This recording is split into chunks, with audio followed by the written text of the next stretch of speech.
রিজিকের মালিক কে? আপনাকে আল্লাহ পাক যতটুকু রিজিক দিয়েছেন তাকদিরে লেখা আছে না? তাকদিরে লেখা আছে না? তাকদিরে লেখা আছে যেটা, সেটা কি আপনি না খেয়ে মরবেন নাকি?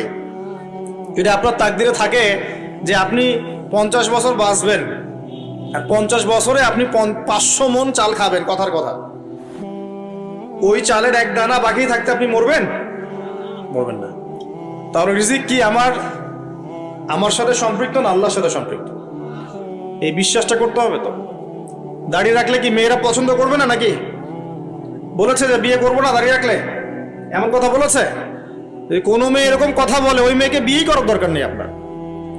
যদি কোনো মেয়ে আপনাকে বলে যে দাড়ি রাখলে ভালো লাগে না, শেভ করতে হবে, না হলে বিয়ে হবে না, বিয়ে করব না, ওই মেয়েকে বিয়ে না করাই উচিত আপনার। ওর তো মানে আপনাকে বিয়ে করার যোগ্যতাই হয়নি, ওর তো যোগ্যতাই হয়নি আপনাকে বিয়ে করার।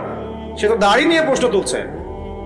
যে মেয়ে বলবে যে নবীর সুন্নত আছে এজন্য আপনাকে পছন্দ করি, তখন বুঝবেন যে হ্যাঁ, এই মেয়ের মধ্যে ভালো কিছু আছে। যেই মেয়ে দেখবে যে আপনি নামাজি কিনা, যেই মেয়ে দেখবে আপনি নামাজি কিনা, দাড়ি আছে কিনা,